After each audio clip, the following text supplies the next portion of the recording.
There have been more protests in Israel after Parliament passed one crucial bill of the government's judicial reform. Police used water cannon on protesters who had gathered to block a highway in Tel Aviv. And demonstrators took to the streets of Jerusalem in their thousands after the legislation was passed by the Knesset. Police arrested several dozen people across the country. The vote followed months of demonstrations by Israelis who say the reforms undermine the nation's democracy. The government says the changes are necessary to correct an imbalance of power that allows courts to excessively interfere in its decisions. One of the most turbulent moments in Israel's 75-year history, soundtracked by chants of busha, the Hebrew word for shame, from opposition parties. The legislation that divided a nation ultimately passed with 64 votes in favour and 0 against, with opposition parties walking out of the Knesset and boycotting the vote. Last-ditch efforts to secure a compromise by the country's president ended without success. The coalition government says the changes are necessary to prevent overreach by the courts and ensure a more equal power balance. Inside the Knesset, the coalition celebrated with group hugs and selfies as the police outside used water cannon and deployed officers on horseback to disperse the demonstrators. It was described as a day of destruction at the temple by opposition leader Yair Lapid. This extreme government is hugging and posing to celebrate the moment they made it so that we are no longer brotherly people. Celebrating the moment they managed to throw into the dustbin of history everything that connects us. There is no prime minister in Israel. Netanyahu has become a puppet on a string of messianic extremists.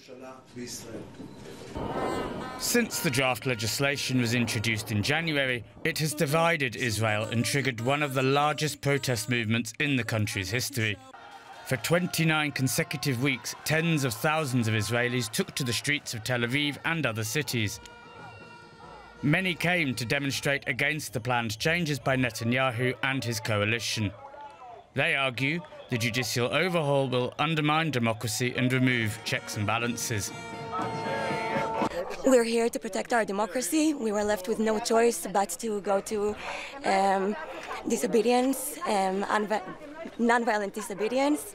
We're here to protect our democracy with our bodies. After the vote, the Prime Minister said he had not given up on the idea of compromise. Today, we carried out a necessary democratic step. The step was aimed at restoring a degree of balance between the authorities, which was the case 50 years ago. We will continue to strive for negotiations and reach agreements. We are not giving up the chance to achieve a broad consensus, and I'm telling you it's possible. However, his words are likely to be met with scepticism by his opponents, who are already considering their next move. DW's Israel correspondent Tanya Kramer now joins us from Jerusalem. Tanya, tell us about this new law and why exactly it is so controversial. Well, what we've seen here in the past 6 months is actually opponents of this judicial overhaul going out to protest week by week with days of disruption, exactly to prevent what happened on Monday afternoon, that the far-right religious government under Prime Minister Benjamin Netanyahu is passing one of the laws of this so controversial judicial overhaul. Now, this particular law basically strips the Supreme Court or the High Court from its ability to oversee government decisions, to strike down government's decisions that it deems unreasonable or implausible. Now, to give you some examples in the lead up to this vote, what has often been quoted here in the Israeli media is the case of, for example, a party leader who was supposed to become a minister. He had been convicted of fraud and some corruption charges in the past. The Supreme Court didn't allow it for him to become a minister because it says this is not in the public interest. There's also been talk about, possibly dismissing the Attorney General. We don't know if this will happen. So if you talk to law experts here, they're saying, this pertains a lot to the, oversight of government actions and decisions. And that is why protesters here are saying, this is a first step to lose the checks and balances on anything the government does. While the government says, and Prime Minister Benjamin Netanyahu has said it again last night, he's taking away what he sees as power from an unelected court, giving it back to the elected government officials. But of course, this is not enough for the protesters. Now, there were mass demonstrations again last night. Do you expect these protests to continue?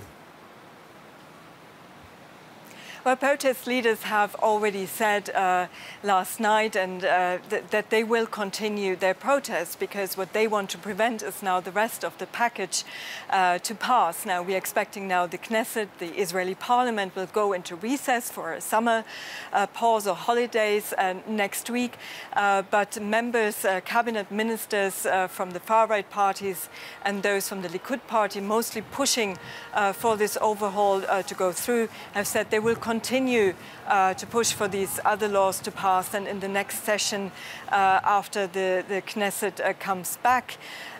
So we are understanding, from the protest leaders, they will continue this. I mean, I talked to some protesters last night when they came all out again. There were many were just simply shocked about what happened, very angry and frustrated, very sad, saying that this will happen because this has happened, because there's no broad consensus, and such dramatic changes on basic laws or on such important laws cannot be made without a broad consensus in society. Now, what options do the opponents still have to stop this reform?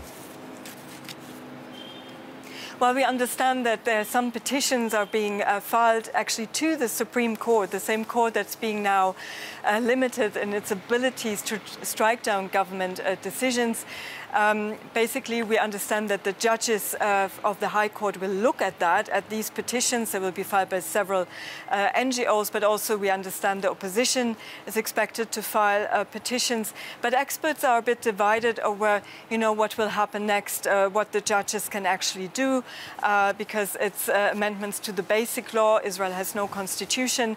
So this is a longer process we are probably looking at. And it could bring Israel closer to a constitutional crisis, because depending on what the judges will decide, the government might not go with this decision.